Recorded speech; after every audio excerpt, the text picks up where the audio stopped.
Riyad Sidawi, merci d'être avec nous ce matin sur RT France. Alors on l'a vu dans le sujet à l'instant, les journaux des deux pays parlent de véritable rupture. Est-ce que ce terme de rupture est justifié dans ce cas précis?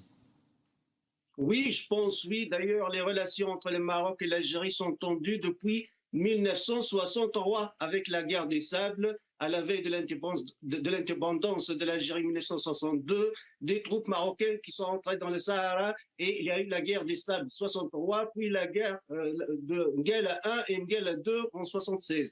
Donc les relations sont tendues. Il y a eu une ouverture avec Hassan II, Cheikh Benjedid, et les frontières sont ouvertes, mais en 1994, après l'attentat de Marrakech, les services secrets marocains ont accusé les services secrets algériens d'être derrière l'attentat et puis ils ont imposé le visa aux ressortissants algériens. L'Algérie, par réciprocité, a répondu par la fermeture de la frontière de 94 jusqu'à nos jours.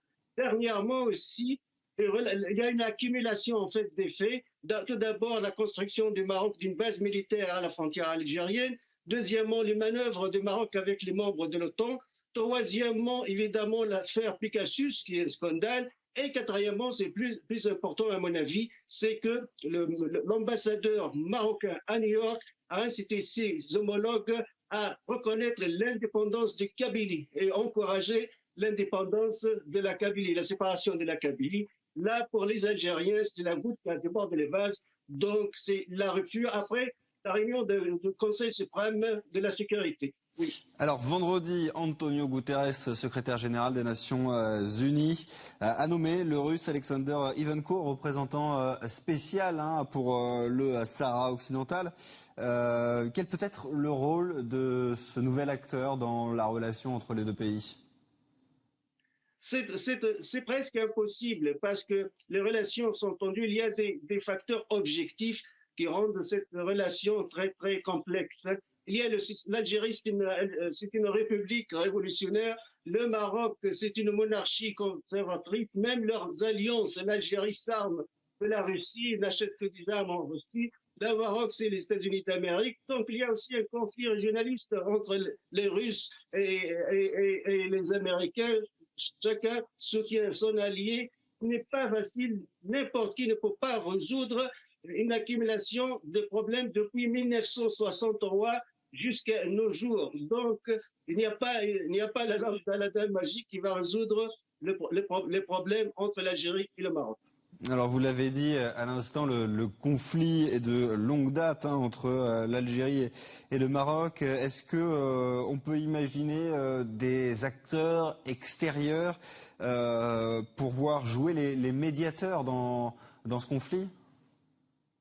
Il faut connaître les positions. L'Algérie est ferme pour la rupture. Or, le Maroc, il sait d'absorber le choc et essaie de renouer avec l'Algérie. Le Maroc, il sait. D'ailleurs, le chef du gouvernement Saadetine Othmani, et le chef du gouvernement islamiste marocain Saadetine Othmani, jeudi passé, a confirmé que l'ambassadeur marocain à New York ne s'exprime pas au nom de l'État marocain. Ce sont ses propres propos. L'État marocain ne s'engage pas. Et là, c'est une forme d'excuse, en fait, une forme de marche arrière, une forme de tendre la main à l'Algérie. Mais le ministère des Affaires étrangères algérien, c'est ça qui a souligné l'affaire, a demandé des explications. Est-ce que cet ambassadeur parle à son nom ou il parle au nom de l'État marocain?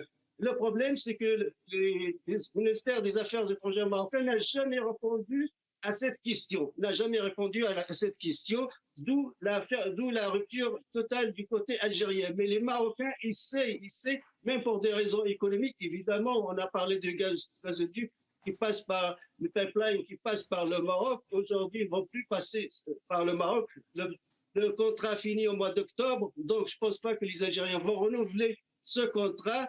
Donc, aussi pour des raisons totalement économiques, le Maroc essaie de négocier, de trouver une ouverture avec l'Algérie. Aussi, rappelons-le discours du roi Mohamed VI vers l'Algérie. Il demande la réconciliation et l'ouverture des frontières entre les deux pays. parce qu'au plan économique, à mon avis, le Maroc a plus besoin de l'Algérie que l'Algérie a plus besoin du Maroc. Merci beaucoup Riyad Sidaoui d'avoir été avec nous ce matin sur RT France. Je rappelle que vous êtes expert du monde arabe et directeur du Centre arabe de recherche et d'analyse politique et sociale. Merci beaucoup.